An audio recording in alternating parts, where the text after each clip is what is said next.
안녕하세요. 이상주 방송입니다. 이 시간에는 헌금의 용도에 대하여 생각하겠습니다. 우리가 하나님 앞에 헌금을 하면 하나님께서 이 헌금을 받으셔서 어디에 쓰시는가 하는 점을 생각하겠습니다. 헌금이란 모든 것이 하나님의 것입니다. 내 목숨까지도 하나님의 것입니다 하는 것을 물질로 표시하는 것이 헌금입니다. 이것이 교회 재정 아닙니까?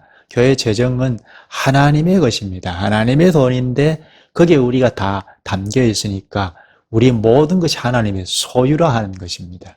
그러니까 이 재정을 어떻게 쓰느냐가 굉장히 중요하죠. 하나님께서 어떻게 쓰시고자 하시는지, 하나님께서 이렇게 쓰겠다 하시는 사실을 이미 구약시대, 구약교회에 세 가지 용도로 가르쳐 주셨습니다.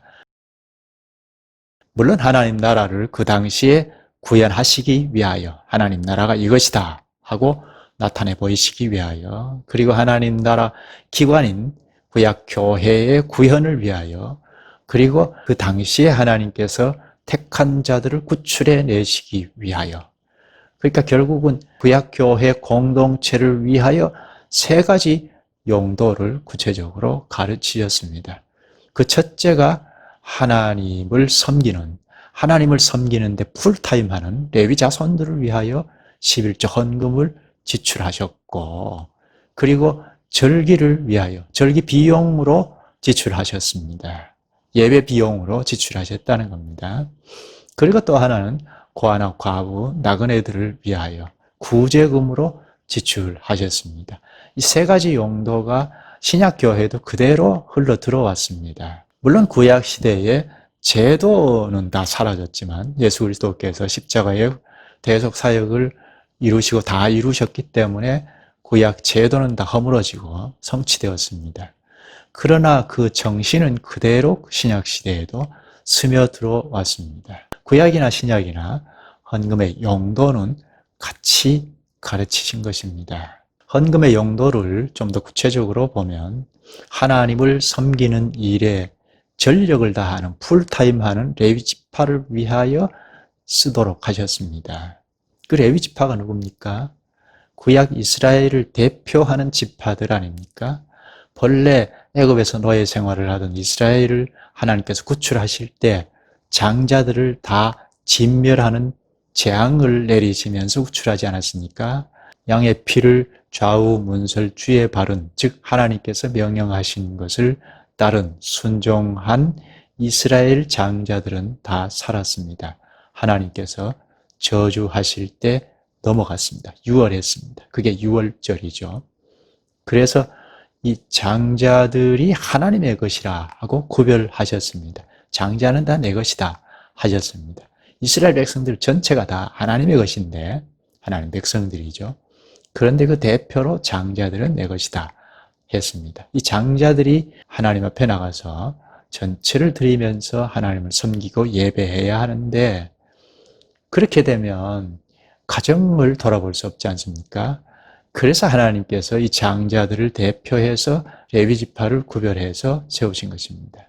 이 레위 지파들이 하나님 앞에 나가서 섬기고 풀타임하는, 예배에 전념하는 일을 하도록 하셨습니다. 성전을 중심해서 봉사하도록 하신 것입니다.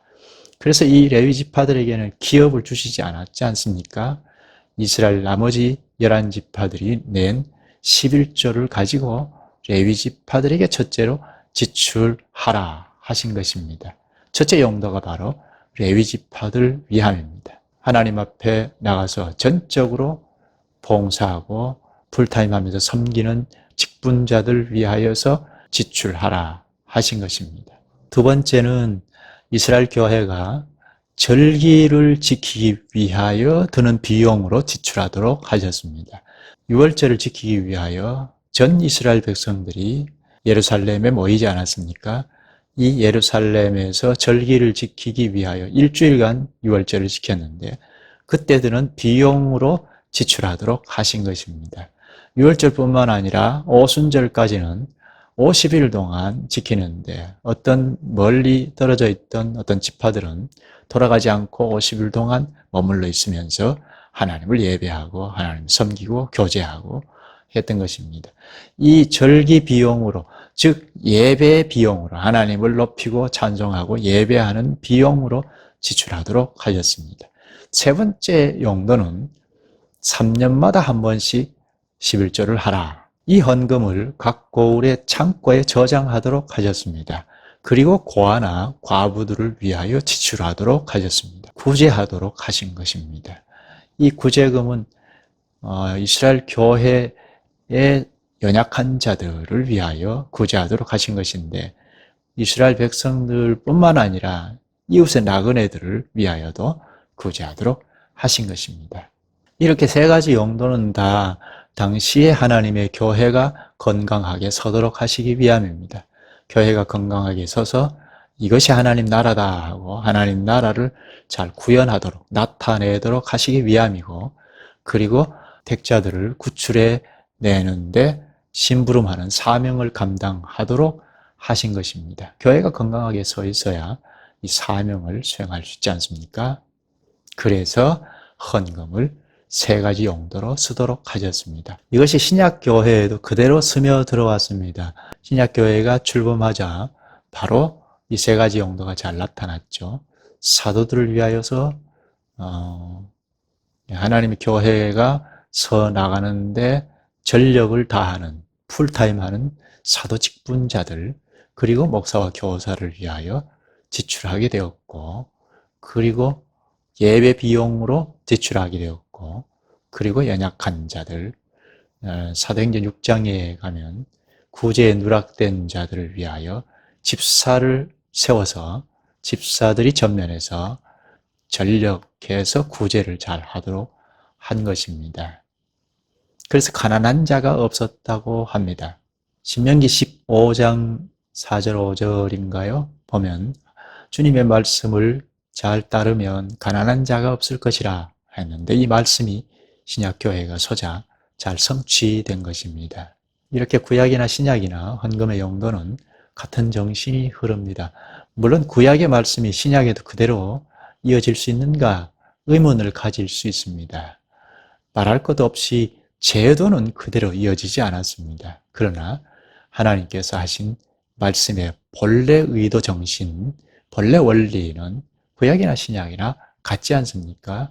하나님, 같은 하나님이시고 또 백성들이, 하나님의 백성들이 같은 백성들이고 하나님 나라 기관인 교회를 세워가는 것도 같은 것입니다.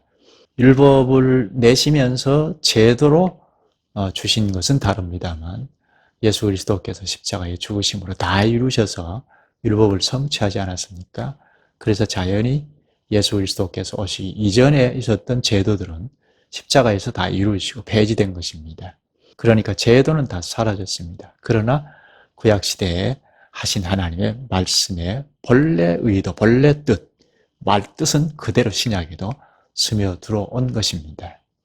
구약의 제도는 사라진 것, 첫 번째 풀타임하는 레위 직분은 다 사라지지 않았습니까? 신약에 넘어와서는 레위 직분은 없습니다.